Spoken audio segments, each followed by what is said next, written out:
देश के रक्षा मंत्री राजनाथ सिंह ने अर्की विधानसभा क्षेत्र में भाजपा प्रत्याशी के पक्ष में की जनसभा। मिशन रिपीट का दावा कर अर्की में राजनाथ सिंह बोले, पकी हुई रोटी की तरह है हिमाचल में भाजपा की जीत। कांग्रेस के वरिष्ठ नेता आनंद शर्मा ने भाजपा सरकार पर बोला हमला, कहा अग्निपथ योजना देश की सुरक्षा के साथ खिलवाड़। भाजपा नेता के लिए हिमाचल आना सेवा, कांग्रेस आए तो हॉलीडे डेस्टिनेशन। सोलन में केजरीवाल और पंजाब सरकार के खिलाफ लगे नारे, रोड शो बीच में छोड़ वापस लौटे केजरीवाल। पंजाब से आए ईटीटी अध्यापकों ने अपनी मांगों को लेकर रोड शो के दौरान किया प्रदर्शन। और अंतर्राष्ट्रीय स्तरीय रेणुका जी मेले का हुआ आगाज। मुख्य सचिव आरडी धीमान ने किया 6 दिवसीय मेले का शुभारंभ। भगवान परशुराम और मां रेणुका के जयकारों से गूंज उठी रेणुका। नमस्कार, आप देख रहे हैं एशको 24x7। मैं हूं जनीशा। हिमाचल विधानसभा चुनाव के मद्देनजर वीरवार को देश के रक्षा मंत्री राजनाथ सिंह सोलन के अर्की विधानसभा क्षेत्र में भाजपा प्रत्याशी के पक्ष में जनसभा को संबोधित करने पहुंचे। उन्होंने कहा कि देवभूमि की हवाओं में वीरता और बलिदान की गाथाएं बहती हैं। देश की सीमाओं की रक्षा करने में हिमाचल का अहम योगदान रहा है। रक्षा मंत्री राजनाथ सिंह ने कहा कि वह किसी भी पार्टी के नेता को गाली देने के लिए हिमाचल नहीं आए हैं और ना ही उन्होंने आज तक ऐसा कभी किया है। राजनीति में नेताओं का फैसला सिर्फ जनता करती है। राजनाथ सिंह ने कहा कि देश के 2 प्रधानमंत्री का एक अलग लगाव हिमाचल से रहा है, जिसमें अटल बिहारी वाजपेयी रहे हैं और दूसरे नरेंद्र मोदी हैं। राजनाथ सिंह ने कहा कि जनता को आश्वासन नहीं देना चाहिए, उनका काम करना चाहिए। देश को मजबूत करने के लिए आज भाजपा को मजबूत करने की जरूरत है। उन्होंने कहा कि भाजपा जो करती है वो आज तक करती आई है, चाहे धारा 370 की बात हो, आतंकवाद को कम करने की बात हो, हर बात को भाजपा ने पूरा किया है। हमारे सेना के जवान आज भारत से नहीं पाकिस्तान के अंदर घुसकर करारा जवाब पाकिस्तान को देते हैं। मैं यहाँ पर किसी भी राजनीतिक पार्टी का कोई नेता हो उसको गाली देने, उसके बारे में अपशब्दों का प्रयोग करने के लिए नहीं आया। और आप सब जानते हैं, यदि मुझे सुना होगा पहले भी, हमारा यह स्वभाव नहीं है और मैं इस काम को नहीं कर पाता। लोकतांत्रिक व्यवस्था में नेताओं के और राजनीतिक पार्टियों के भविष्य का फैसला यदि कोई करता है तो जनता करती है। हमें अधिकार नहीं है उसके बारे में बहुत कुछ बोलने का। और यहां तक हिमाचल का प्रश्न है, बहनों भाइयों, केवल भारत में ही नहीं, दुनिया के बहुत सारे देशों में मेरा पहले भी जाना हुआ है, आज भी आना जाना होता है। जो भारतवासी रहते हैं, चाहे भारत के किसी राज्य के रहने वाले हों, उत्तराखंड और हिमाचल की 2 राज्य ऐसे हैं जहां की धरती को देवभूमि कहकर वह पुकारते हैं। हिमाचल जहां पर यह देवभूमि है, वहीं पर मैं यह मानता हूं कि वीरता और बलिदान की कहानियां यहां के हवाओं में तैरती रहती। मैं उन वीरों और शहीदों का संख्या बहुत बड़ी है, बहुत विस्तार में जाकर उनकी यहां चर्चा नहीं कर सकता हूं, लेकिन एक से एक हस्तियां यहां पर पैदा हुई हैं जो कि भारत की धरती की आन बान शान की रक्षा करने के लिए अपना सर्वस्व न्यौछावर कर दिया। चाहे वो हमारे मेजर सोमनाथ शर्मा हो, चाहे वो मेजर धन सिंह थापा हो, चाहे कैप्टन विक्रम बत्रा हो, ऐसे बहुत सारे लोग, मैं सबका नाम नहीं ले रहा हूं, बहुत सारे लोग जिसके कारण भारत की सीमाएं आज सुरक्षित हैं। मुख्यमंत्री जयराम ठाकुर की पीठ थपथपाते हुए राजनाथ सिंह ने कहा कि जयराम नेक इंसान हैं। एक भी भ्रष्टाचार का आरोप जयराम पर नहीं लगा है। जब से वह हिमाचल में मुख्यमंत्री के तौर पर चुने गए हैं, तब से विकास करने के लिए कार्य करते आए हैं। जब भी वे दिल्ली आते हैं तो हिमाचल के हर एक विकास मॉडल के बारे में प्रधानमंत्री और अन्य बड़े नेताओं से बात करते हैं।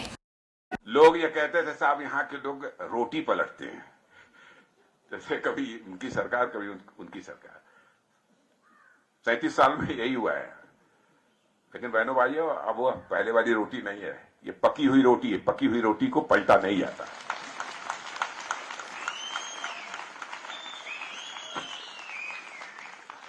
और उत्तराखंड की जनता ने करके दिखा दिया। उत्तराखंड में भी यही होता था, इस बार फिर हमारी सरकार बनी। हरियाणा में भी करके दिखा दिया। बहनों भाइयों, हिमाचल नहीं चूकना चाहिए। यहां से मैं संदेश देना चाहता हूं। जहां तक यहां के मुख्यमंत्री का सवाल है, जयराम जी ठाकुर का, बहनों भाइयों, जयराम जी ठाकुर आप कहने के लिए जो कुछ भी कह दे, लेकिन जयराम ठाकुर पर भ्रष्टाचार का आरोप नहीं लग सकता है। ना नहीं लग सकता। जयराम ठाकुर की विनम्रता पर सवालिया निशान नहीं लगाया जा सकता।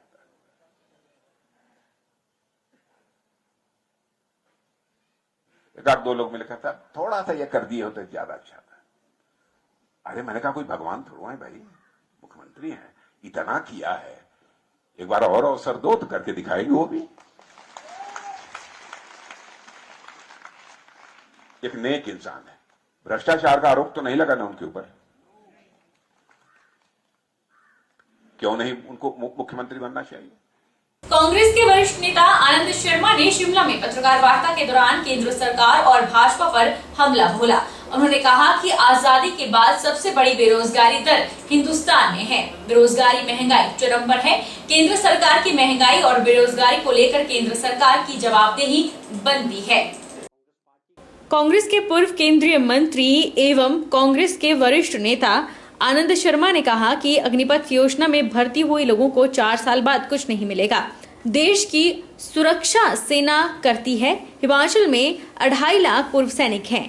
यह एक राष्ट्रीय समस्या है, इसमें सुधार की आवश्यकता है। इसका खामियाजा भुगतना पड़ेगा। इसमें 25 के बजाय 50% को रेगुलर करना होगा।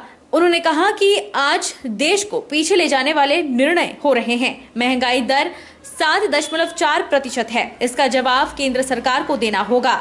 आनंद शर्मा ने कहा कि कांग्रेस ने भारत को बनाया है, लेकिन भाजपा कांग्रेस की प्रधानमंत्री इंदिरा की शहादत को भूल गई है। इतिहास को नकारने का प्रयास किया जा रहा है, यह गलत है। हिमाचल में बदलाव निश्चित है, कांग्रेस की सरकार बनेगी। उन्होंने कहा कि बीजेपी बौखलाहट में है। कांग्रेस के नेता हिमाचल आए तो डेस्टिनेशन और बीजेपी के नेता आए तो समाज सेवा, यह उचित नहीं। देश की सुरक्षा की बात है। सुरक्षा सेना करती है, सेना भारत की है, और उस सेना के बारे में चिंता व्यक्त करना मैं स्वयं अपना कर्तव्य समझता हूं, मेरा दल भी। हमारे छोटे राज्य के अंदर 2.5 लाख के लगभग पूर्व सैनिक सेंट्रल आर्म्ड पैरामिलिट्री फोर्सेस में, हमारे पड़ोस के राज्यों में भी वही स्थिति है। तो एक राष्ट्रीय समस्या है। हिमाचल से ही केवल जुड़ी नहीं, क्योंकि सेना और सेंट्रल आर्म्ड फोर्सेस पूरे देश की हैं। हम रोज कहते हैं हमने देश की सुरक्षा मजबूत कर दी। कल भी कहा गया होनी चाहिए हिंदुस्तान की सुरक्षा, हम सबके लिए आवश्यक है। हम सब देशवासी हैं, हर भारतवासी देशभक्त है, कोई नहीं चाहता हमारा देश कमजोर रहे। पर आज के 7 साल के बाद इसका खमियाजा हमको भुगतना पड़ेगा। जो किया है ये निर्णय, हमने कहा था इस पे पुनर्विचार करें। इसमें कम से कम 50% की हमारी मांग है। 25 नहीं, 50% को उनको रेगुलर करना पड़ेगा। हिमाचल प्रदेश के सोलन में वीरवार को दिल्ली के मुख्यमंत्री अरविंद केजरीवाल को विरोध का सामना करना पड़ा। रोड शो के दौरान पंजाब से आए ईटीटी अध्यापकों ने केजरीवाल और भगवंत मान के खिलाफ नारेबाजी की। माहौल इतना तनावपूर्ण हुआ कि अरविंद केजरीवाल को रोड शो छोड़कर वापस जाना पड़ा। हिमाचल प्रदेश के सोलन में प्रचार करने आए दिल्ली के मुख्यमंत्री अरविंद केजरीवाल और पंजाब सरकार के खिलाफ नारे लगे। अरविंद केजरीवाल के रोड शो के दौरान पंजाब से आए ईटीटी अध्यापकों ने अरविंद केजरीवाल से बात करनी चाहिए, लेकिन उनसे बात न होने पर वे हाथों में बैनर लेकर केजरीवाल और भगवंत मान की तरफ नारेबाजी करने लगे। ऐसे में वहां खड़े आम आदमी पार्टी के कार्यकर्ताओं ने उन लोगों के साथ बहस करनी शुरू कर दी। माहौल इतना तनावपूर्ण हुआ कि अरविंद केजरीवाल को रोड शो छोड़कर वापस जाना पड़ा। केजरीवाल इस माहौल को देखते हुए ये कहते हुए भी नजर आए कि ये लोग भाजपा कांग्रेस के गुंडे हैं जो माहौल बिगाड़ने आए हैं। वहीं जिन अध्यापकों द्वारा अपनी मांग को लेकर नारेबाजी की जा रही थी उनको पुलिस ने हिरासत में लिया है। अध्यापकों ने कहा कि चाहे उन्हें गोली मार दी जाए लेकिन उनकी मांग की ओर ध्यान दिया जाए। पंजाब से आए ईटीटी अध्यापकों का कहना है कि पंजाब में 6 साल की सर्विस उनकी खत्म की जा चुकी है और देश भर में यह पहली भर्ती है जिस पर डबल प्रोबेशन लगाया गया है। वह मजबूर हो चुके हैं, इसलिए हिमाचल में लोगों को जागरूक करने के लिए आए हैं।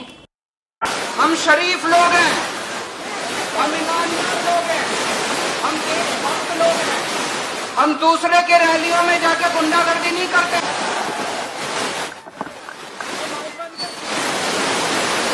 हिमाचल विधानसभा चुनाव में घोषणा पत्र जारी करने में माकपा ने पहल कर दी है। इसके बाद कल यानी 4 नवंबर को भाजपा और 5 को कांग्रेस का घोषणा पत्र जारी होगा। माकपा ने बेरोजगारी पर 3,000 प्रतिमाह भत्ता और मजदूरों को 26,000 न्यूनतम वेतन देने की घोषणा अपने मैनिफेस्टो में की है। हिमाचल विधानसभा चुनाव में घोषणा पत्र जारी करने की पहल माकपा ने कर दी है।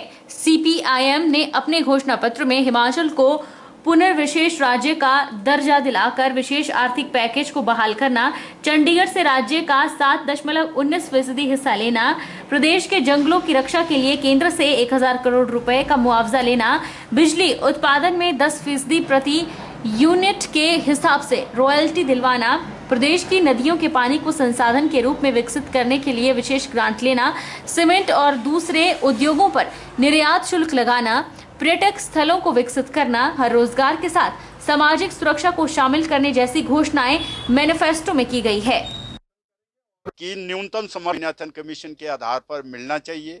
कर्मचारियों का मुद्दा है कि ओल्ड पेंशन स्कीम जो है वो कर्मचारियों को मिलना चाहिए। वो उनका अधिकार है, वो विशेषाधिकार नहीं है।